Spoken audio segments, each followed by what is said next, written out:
엄마, 그만해요. 정말 엄마 아버지 때문에 제가 더 힘들어요. 내가 뭘 어떻게 했다고 그러니? 넌 요즘 처갓집만 드나들면서 엄마도 아시잖아요. 제가 왜 처갓집에 잘해야 하는지.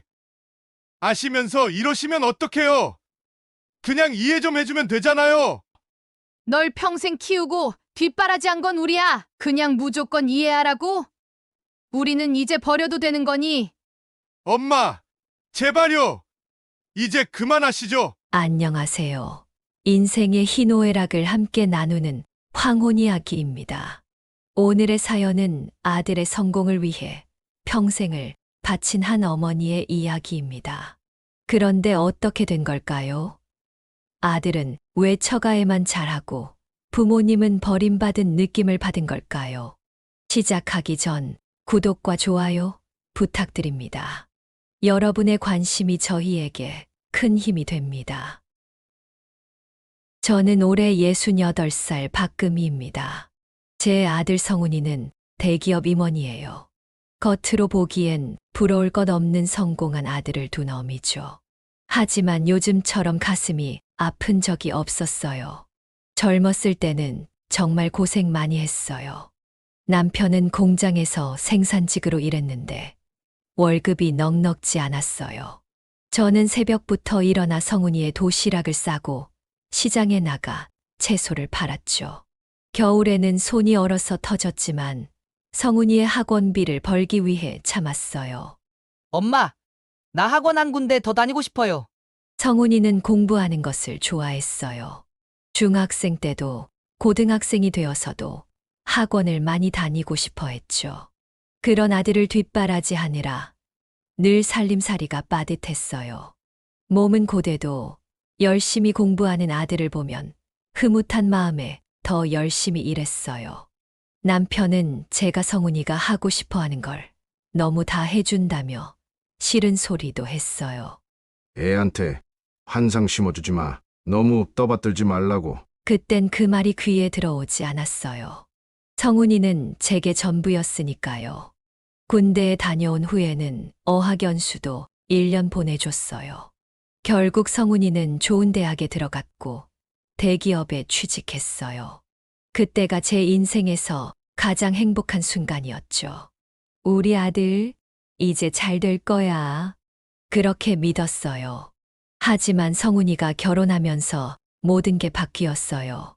성훈이가 결혼한 집이 중견기업 대표의 딸이었거든요. 처음엔 우리 아들이 잘 됐다고 좋아했죠. 엄마, 이번에 처가에서 신혼여행도 유럽 일주로 보내준대요. 성훈이의 말에 전 괜히 움찔했어요. 왠지 모를 불안감이 들었지만 애써 무시했죠. 성훈이의 장인어른이 사돈은 어떤 일을 하시나요? 라고 물었을 때 성훈이가 고개를 숙이던 모습이 아직도 선명해요. 엄마, 이제 채소 장사는 그만해요. 창피하단 말이에요. 처가 쪽에서 엄마가 시장에서 장사한다는 걸 알면 안 돼요. 성훈이의 그 말이 제 가슴에 대못을 박았어요. 그날 이후 성훈이의 말투가 달라졌어요. 처갓집과 너무 비교가 되어 부끄럽다고 했죠. 결혼식 날 처가 쪽 하객들의 눈초리가 우리 부부를 향했을 때 기분을 잊을 수가 없어요. 양쪽 집안의 생활 수준이 많이 달라 보였나 봐요. 하객들의 분위기도 그렇고요. 요즘은 명절에도 잘 오지 않아요. 결혼 초기에는 그래도 명절마다 오전에 와서 저녁에 가기도 했었는데 얼마 전부터는 전화만 오기도 하고 왔다 가도 금방 가네요. 아마도 처갓집에서 명절을 보내겠죠. 처가 식구들과 해외여행을 가기도 하는 것 같더라고요. 평소에도 손주들이 보고 싶어서 망설이다 전화하며 지금 바빠요. 나중에 전화할게요. 그 나중이란 말이 얼마나 공허한지 이제는 너무 잘 알아요. 얼마 전 저희 채소 가게 옆에서 건어물 가게를 하는 친구가 백화점에 볼 일이 있다고 해서 따라가게 됐어요. 그런데 백화점에서 며느리와 우연히 마주쳤어요. 며느리가 아이들 손을 잡고 장보기를 하고 있었죠.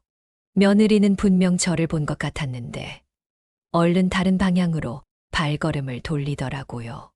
마치 모르는 사람을 피하듯이. 엄마, 저기 할머니다. 손주가 저를 알아봤는데 며느리가 얼른 아이의 입을 막았어요. 엄마가 아니라고 했잖아. 착각했나 보구나. 그 순간 제 심장이 멎는 것 같았어요.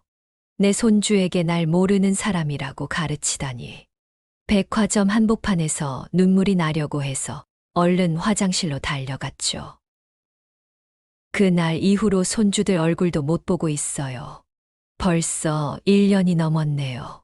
명절 때면 시장 골목에서 장을 보는 젊은 엄마들을 보면서 제 젊은 시절을 떠올려요. 그때는 정말 힘들었지만 행복했어요. 성훈이가 맛있게 밥을 먹을 때면 그날의 고단함이 싹 날아가곤 했거든요. 또 성훈이 학교에서 시험 성적이 좋으면 세상을 다 가진 것 같았어요.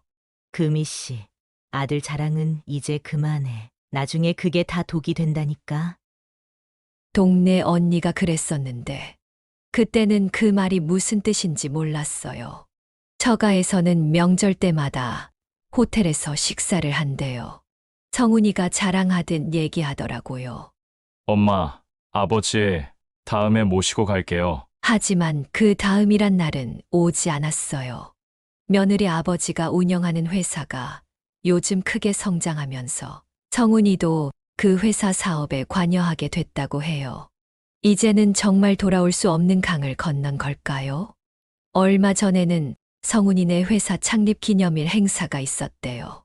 처갓집 식구들은 다 초대받았다는데 저희 부부는 초대도 못 받았어요. 이제는 남편도 성훈이에게 실망하고 많이 서운해해요. 우리가 아들을 잘못 키웠어. 애가 해달라는 대로 다 해줬으니 이제는 우리가 부끄러운 거야. 남편의 말이 가슴을 파고들어요. 요즘은 밤마다 꿈을 꿔요. 성훈이가 어렸을 때 학원비가 부족해서 발을 동동 구르던 날, 겨울에 장갑도 없이 채소를 파느라 얼어붙은 손. 그 모든 게 꿈에서 되살아나요. 아들이 처가 식구들과 해외여행을 다녀왔다는 걸 알게 될 때마다 마음이 아파요. 저는 평생 해외여행 한 번 못 가봤는데 성훈이 공부시키느라 여행은 꿈도 못 꿨거든요. 엄마, 이제 정말 시장에 그만 좀 하세요. 제가 용돈 드릴게요. 성훈이가 그렇게 말했지만 한 번도 용돈을 준 적이 없어요. 명절 때 형식적으로 주는 돈 말고는요. 시장에서 일하다 보면 가끔 사부인과 닮은 사람을 봐요. 그럴 때면 저는 얼른 몸을 숨기곤 해요. 순간 사부인인 줄 알고요. 저도 모르게 그렇게 행동하게 되더라고요. 참 한심하죠. 이제는 제가 저를 부끄러워하게 됐네요. 요즘 들어 더 서럽게 느껴지는 건 성훈이가 저를 피하는 게 아니라 제가 성훈이를 피하게 됐다는 거예요. 지난주에는 시장 초입, 큰 길에서 성훈이를 봤어요. 양복을 말끔하게 차려입고 누군가와 통화를 하면서 걸어가더라고요. 전 얼른 포장박스 뒤로 몸을 숨겼어요. 네, 장인어른, 오늘 저녁에 뵐게요. 좋은 와인 가져가겠습니다. 아들 목소리가 들리는데 차마 나가지 못했어요. 후줄근한 옷을 입고 채소 파는 어미의 모습을 보면 성훈이가 난처해 할 테니까요. 내 새끼 앞길을 막을까봐 엄마가 숨어야 하는 현실이 참. 엊그제는 성훈이 회사 여직원이 시장에 장을 보러 왔다가 저를 알아봤어요. 순간 얼마나 당황했는지 모르겠어요. 말도 제대로 못하고 어버버거리다가 도망치듯 자리를 피했죠. 그날 저녁 성훈이한테 전화가 왔어요. 엄마, 정말 왜 그러세요? 직원들한테 창피하게 몇 번을 말씀드려요. 제발 이제 그만 일하시고 집에 좀 계세요. 난 이게 좋아. 일하는 게 좋아서 하는 거야. 엄마, 처가 쪽에서 알면 어쩌려고 그러세요? 시장 골목에서 일하다 보면 젊은 엄마들이 아이들 손을 잡고 장 보러 오는 모습을 자주 봐요. 어린아이들을 보면 성훈이 어렸을 때가 생각나요. 그때는 장난감 하나 사달라고 해도 살 돈이 없어서 많이 미안했는데, 이제는 손주들에게라도 사줄 수 있는데, 손주들을 볼 수가 없네요. 남편은 요즘 술을 더 많이 마셔요. 한숨을 쉬기도 하고, 눈물을 훔치기도 하더라고요. 저는 가끔 시장 문을 닫고 집으로 돌아가는 길에 멍하니 서 있을 때가 있어요. 내가 잘못한 게 뭘까? 아들을 너무 사랑한 게 죄였을까? 그런 생각이 들 때면 가슴이 먹먹해져요. 성훈이가 어릴 적 찍은 사진을 보면서 밤을 지새울 때가 많아요. 유치원 소풍 날 찍은 사진, 초등학교 운동회 날 찍은 사진. 그때는 이렇게 될 줄 몰랐죠. 내 전부였던 아들이 이제는 나를 부끄러워하는 존재가 될 줄은. 며느리 집안이 중견기업이라고는 하지만 요즘 많이 성장해서 대기업 못지않다고 해요. 성훈이도 다니던 대기업을 그만두고 그 회사에서 중요한 자리를 맡게 됐다더군요.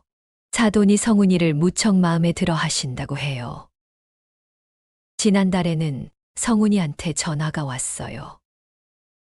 엄마, 저희 이사해요. 대치동으로요. 처가에서 아파트 사주셨어요. 그래. 좋은 데로 가는구나. 언제 이사하니? 이번 주말이에요. 인테리어 공사가 이제 끝났어요. 더 이상의 말은 없었어요. 며칠 뒤 며느리 카톡 사진을 봤어요. 새로 이사 간 아파트 사진이었는데 정말 호화로워 보였어요. 넓은 거실에 비싸 보이는 가구들이 있고 통유리창 너머로 아름다운 전망이 보이더라고요. 화를 잘 내지 않는 남편이 이번엔 화를 냈어요. 아들 놈이 새 집으로 이사를 가면서 부모 초대 한 번 안 하나? 바쁜가 보죠. 그렇게 말했지만 저도 마음이 많이 상했어요. 카톡에는 가족들 사진도 있었어요. 손주들이 많이 컸더라고요. 외할머니와 찍은 사진에는 우리 가족이라고 써 있었는데 그 말이 가슴을 파고들었어요. 명절 때 찍은 사진인가 봐요. 며느리 가족들과 손주들이 환하게 웃고 있었죠. 지난 추석에는 성훈이네가 잠깐 들렀다가 갔어요. 1시간 정도 있다가 처가로 간다고 하더라고요. 손주들 얼굴 보는 게 그렇게 반가울 수가 없었는데. 할머니, 우리 다음에 또 올게요. 떠나는 손주의 말에 한참을 손을 흔들었네요. 그 다음에라는 말이 또 얼마나 긴 기다림일지. 설날에는 아예 오지도 못했어요. 전화로 세배만 받았죠. 엄마, 죄송해요. 처가 쪽 일이 있어서. 항상 그 핑계네요. 손주들 목소리라도 듣고 싶었는데 애들은 외삼촌이 데리고 나갔다고 하더라고요. 며느리 카톡에 있는 손주들 사진을 보면서 울 때가 많아요. 큰 손주는 곧 초등학교에 들어가는데 언제 그렇게 컸나 싶어요. 커가는 걸 곁에서 지켜보고 싶었는데. 작은 손주는 피아노를 배운다고 했었는데 연주하는 걸 한 번도 본 적이 없네요. 남편은 요즘 저와 함께 시장에 나오기 시작했어요. 이제라도 우리 둘이서 살 준비해야지. 자식 생각은 그만하자고. 얼마 전에는 성훈이가 TV에 나왔다는 소식을 들었어요. 경제 뉴스에서 회사 소개하는 거였다나. 그런 자랑스러운 순간에도 우리는 옆에 없었네요. 동네 마트만 가도 손주들 먹을 것을 사고 싶은데 이제는 그럴 기회조차 없네요.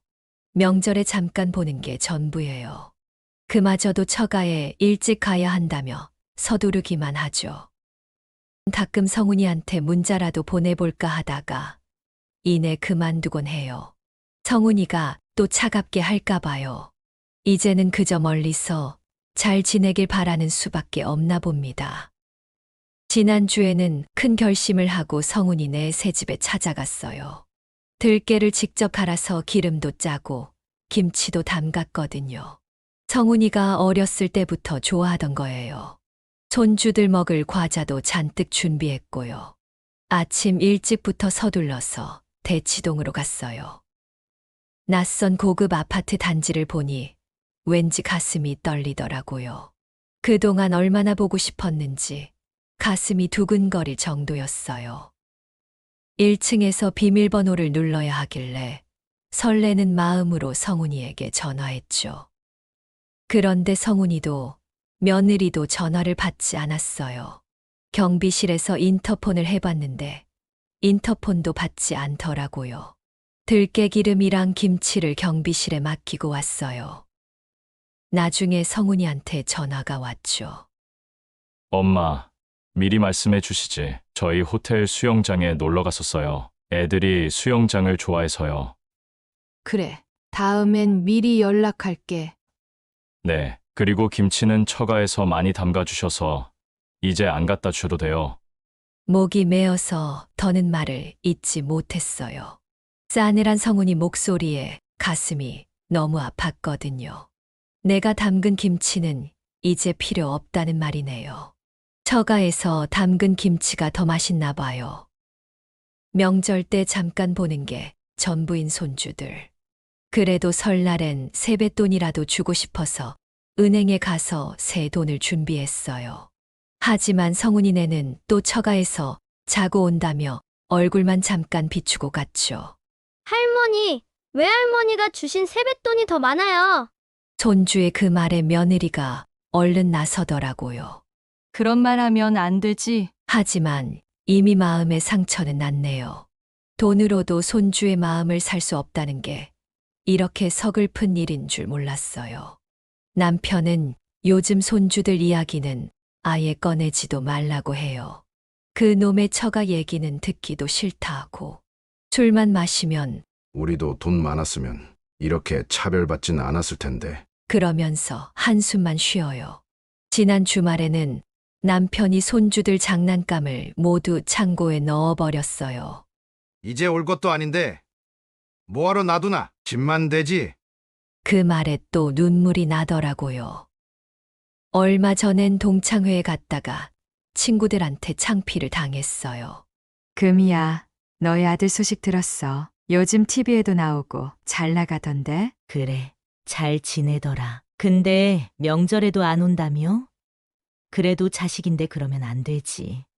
그 말을 듣는데 눈물이 나려고 해서 얼른 화장실로 달려갔어요. 어려서는 저의 자랑거리이던 내 아들이 이제는 저에게 창피를 주는 존재가 되었다는 게 믿어지지가 않아요. 성훈이 처가댁은 제주도에 별장이 있다고 해요. 거기서 찍은 사진을 보면 손주들이 참 행복해 보여요. 외할머니, 외할아버지와 함께 웃고 있는데 전 그저 추억 속에서나 손주들을 안아볼 수 있네요. 늘 저희에게는 바쁘다고만 하면서 처가 식구들이랑 여행 갈 시간은 많은가 봐요. 요즘은 시장에서 일하는 게 더 힘들어졌어요. 저도 이제 70이 다 되어가니 몸도 예전 같지 않은가 봐요.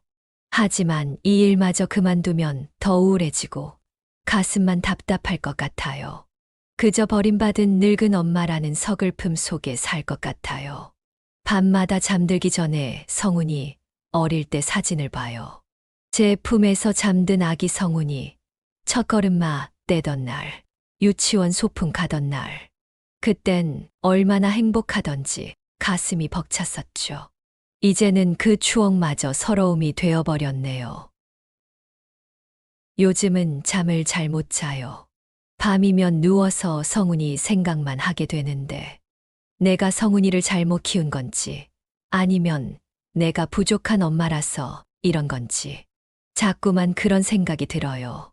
지난 추석에 잠깐 들렀다 간 성훈이네 모습이 자꾸 눈에 밟혀요. 손주들이 오랜만에 보는 절 어색해하는 것 같더라고요. 우리 이제 가봐야 해요. 처가에서 기다리시니까.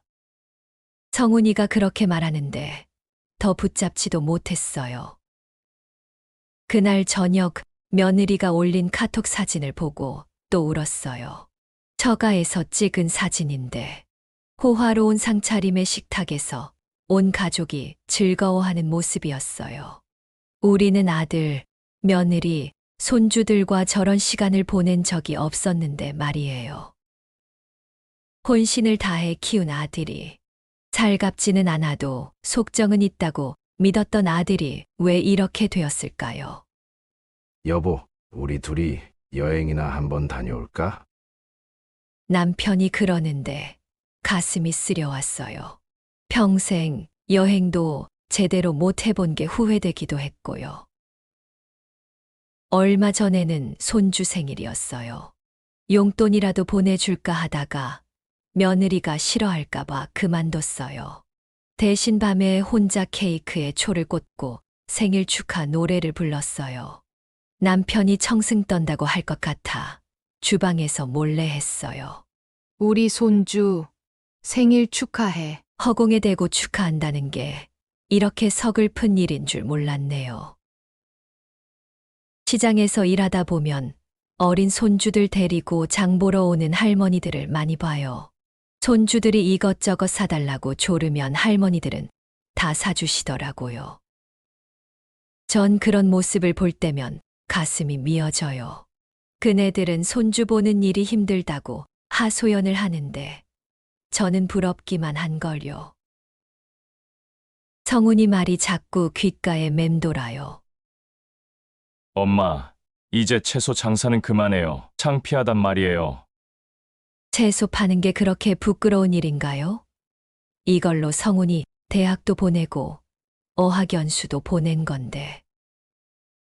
동네 마트에서 성훈이네 회사 제품을 봤어요. 포장지에 쓰여 있는 회사 이름이 갑자기 낯설더라고요. 이제는 그게 우리 아들 회사라는 게 실감도 안 나요. 남편과 저는 요즘 성훈이 얘기도 손주들 얘기도 서로 꺼내지 않아요. 생각도 안 하는 척 하죠.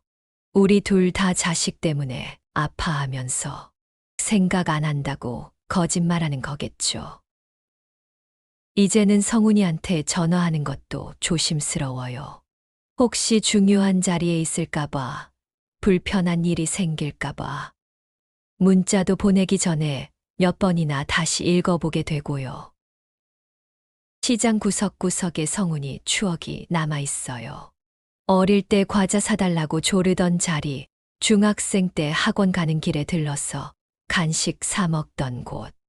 이제는 그 추억들이 전부 아픔으로 변했네요. 인생이 참 야속해요. 내 전부를 다 바쳐 키운 자식인데, 이제는 그 자식 앞에서 숨어야 하고 부끄러운 존재가 되어버렸으니. 얼마 전에 손주가 초등학교 입학식이 며칠 남지 않았다는 게 생각났어요. 며칠 고민하다가 용기를 내서 성훈이한테 전화했어요.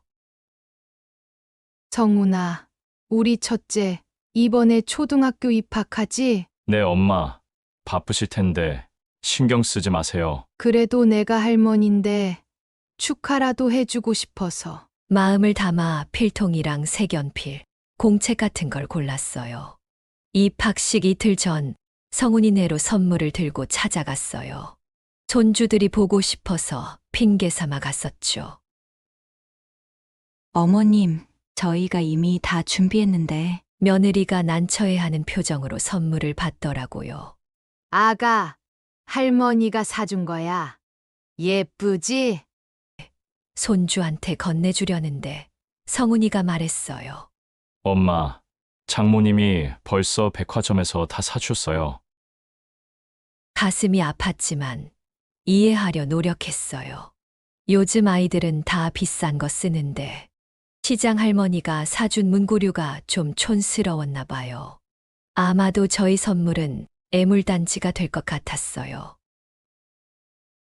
입학식에서 사돈 부부를 만났어요. 역시나 사돈 어른과 사부인은 멀리서 봐도 품위와 고급스러움이 풍겼어요.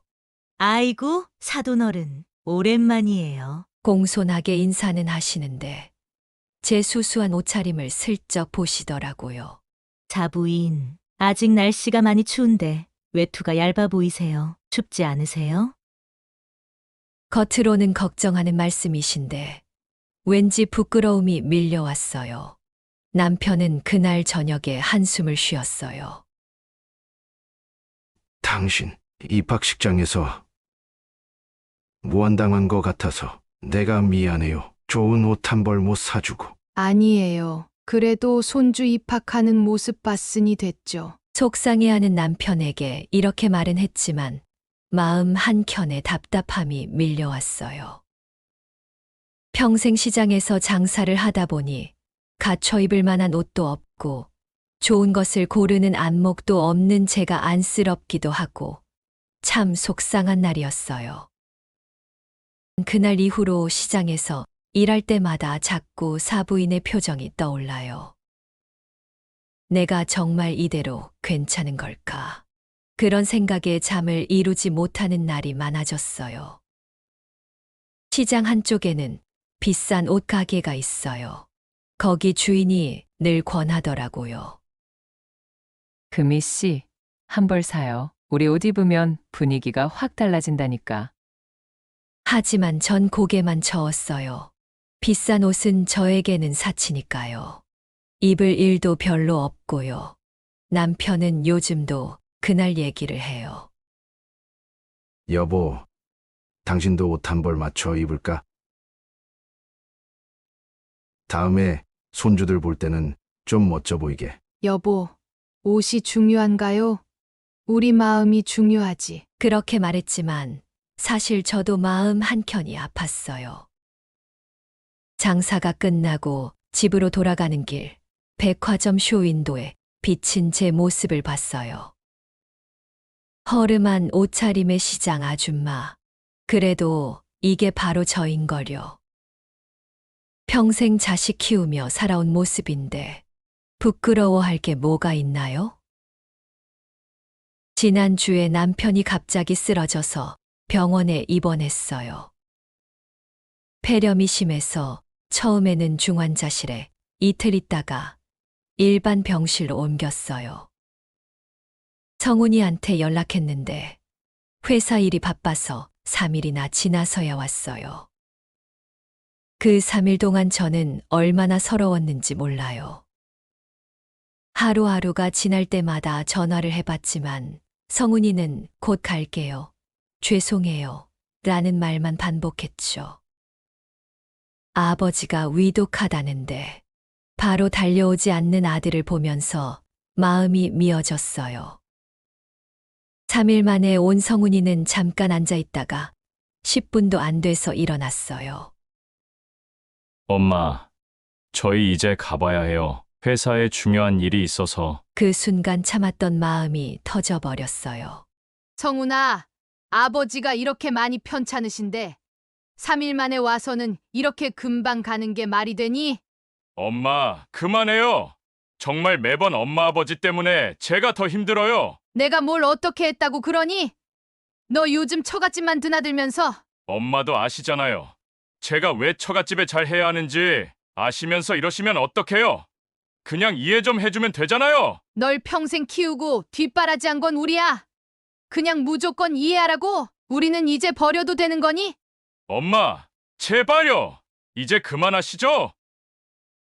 며느리는 이 상황을 피하려는지 꾸벅 인사만 하고는 얼른 엘리베이터로 향했고 성훈이는 한숨만 쉬며 뒤따라갔어요.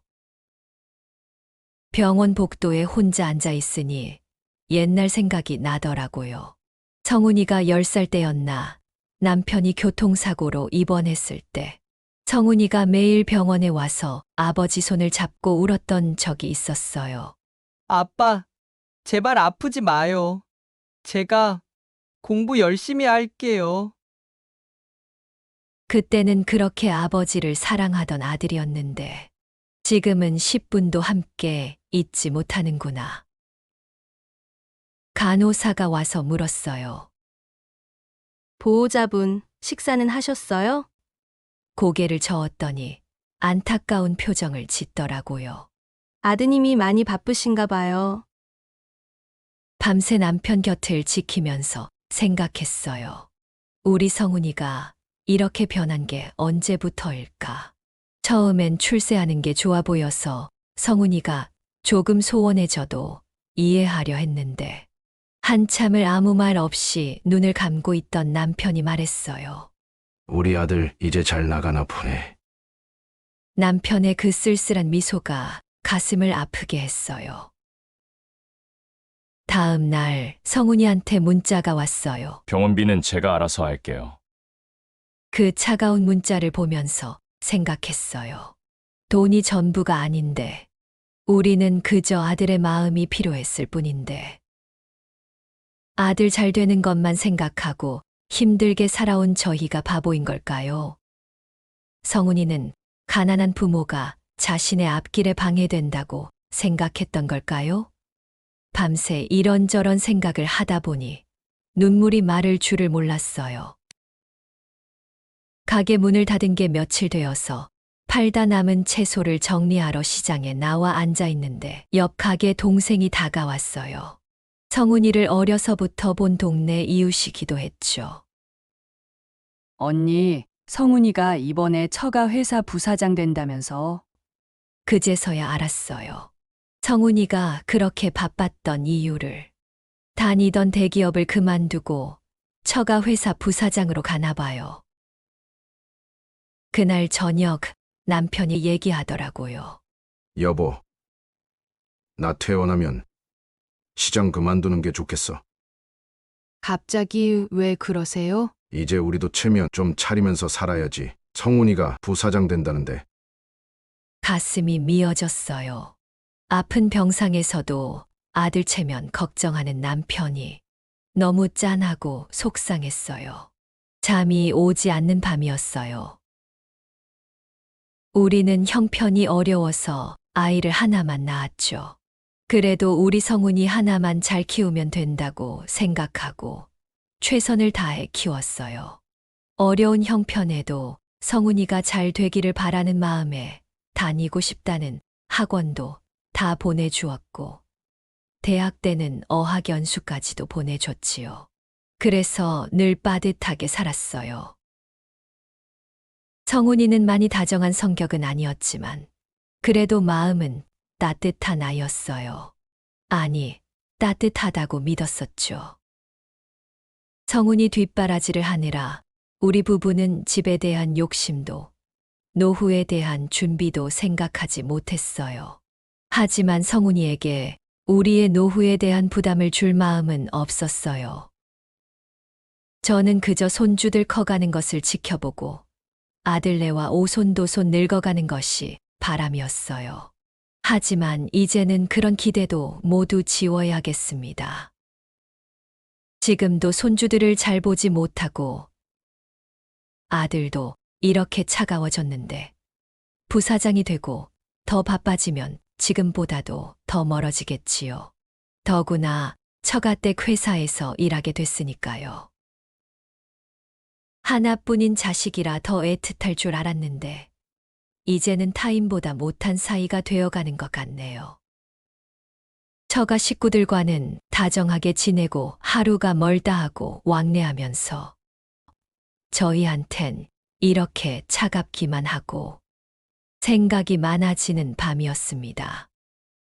남편은 시장 일을 그만두라고 했지만 과연 그렇게 하는 게 맞는 걸까요? 그렇게 하면 우리 성훈이 체면이 사는 걸까요? 가게를 그만두면 성훈이가 우리에게 따뜻해질까요? 며칠을 생각하다가 결심했어요. 이제는 성훈이한테 더 이상의 기대는 하지 말자고요. 시장 일도 계속하기로 했어요. 남편한테도 말했죠. 여보, 나는 시장 일 계속할 거예요. 하지만 성훈이가 성훈이는 이제 자기 길을 가도록 해요. 우린 우리 길을 가면 되죠. 남편이 한참을 생각하더니 고개를 끄덕였어요. 당신 말이 맞아요. 이제 우리 둘만 생각하면서 삽시다. 병원에서 퇴원하고 나서 남편이 달라졌어요. 예전에는 술을 자주 마시더니 이제는 동네 노인정에도 나가고 가게 일도 더 많이 도와줘요. 저도 시장에서 장사하면서 더 활기차게 지내려고 해요. 쉽진 않았지만 성훈이에 대한 마음을 내려놓으니 한결 가벼워진 기분이에요. 며칠 전에는 장사 끝나고 남편이랑 동네 맛집에 가서 식사도 했어요. 둘이서 막걸리도 한잔 했죠. 여보, 우리도 이제 여행 다닐까요? 그래요. 당신이 시장 쉬는 날 근교라도 다녀오자고. 지난 주말에는 동네 등산 모임에도 나갔어요. 남편은 무릎이 안 좋아서 산 밑에서 기다리고 있었는데 저는 정상까지 올라갔어요. 하늘이 정말 맑더라고요. 이제는 성훈이 얘기가 나와도 마음이 덜 아파요. 그저 멀리서 잘 지내길 바라는 마음뿐이에요. 손주들도 가끔 보고 싶긴 하지만 더 이상 제 마음을 쏟지 않으려고 해요. 시장에서 만나는 손님들, 오랜 단골들이 이제는 더 소중하게 느껴져요. 채소를 사러 오시는 분들과 이야기 나누는 게 즐겁고 장사가 잘 될 때면 그게 또 뿌듯하고 남편이 그러더라고요. 당신 요즘 훨씬 밝아 보여. 그래요? 욕심을 내려놓으니까 마음이 편해졌나 봐요. 성훈이가 부사장 되었다는 소식도 들었어요. 축하한다는 문자도 보내지 않았어요. 이제는 그런 것도 필요 없을 것 같아서요. 대신 저는 제 일상에 더 충실하려고 해요. 저 자신을 돌보려 하고 손님들한테도 더 친절하게 대하려고 하고 삶의 작은 기쁨들을 찾아가는 재미가 있더라고요. 남편과 저는 이제 새로운 취미도 만들었어요. 매일 저녁 동네 한 바퀴 산책하기요. 손잡고 걸으면서 하루 있었던 일도 이야기하고 가끔은 길가에 핀 꽃도 구경하고. 여보, 우리 이제 시작이에요. 남편의 그 말에 눈물이 났어요. 하지만 이번엔 서러워서가 아니라 새로운 희망이 보여서요. 우리 부부만의 새로운 인생을 시작할 수 있을 것 같아서요. 이제는 알아요. 자식한테 모든 걸 걸었던 지난 날들이 잘못은 아니었지만 그게 전부일 필요는 없다는 걸. 저희 부부에게도 우리만의 삶이 있다는 걸. 얼마 전부터는 시장 일도 더 재미있어졌어요. 이제는 채소 장사가 부끄럽지 않아요. 오히려 자부심이 생겼죠. 성훈이네 소식은 이제 멀리서 듣기만 해요. 잘 된다니 다행이고 그저 건강하게 잘 지내길 바라는 마음뿐이에요. 인생을 살다 보면 누구나 후회되는 순간들이 있겠죠.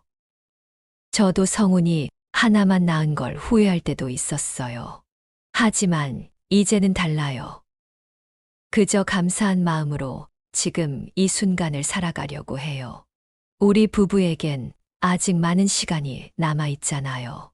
새로운 추억도 만들고 작지만 소소한 행복도 찾아가면서 우리만의 황혼을 아름답게 물들여 보려고 해요. 오늘 저의 이런 이야기를 들려드리는 이유는 저처럼 자식 때문에 가슴 아파하시는 분들께 작은 위로가 되었으면 해서예요. 자식이 전부라고 생각했던 인생에서 벗어나 새로운 행복을 찾을 수 있다는 걸 말씀드리고 싶었어요. 여러분도 새로운 시작을 해보세요. 늦지 않았어요. 우리에겐 아직 찾지 못한 행복이 많이 남아있을 테니까요. 긴 이야기 들어주셔서 감사합니다. 오늘도 평안하고 건강한 하루 보내세요.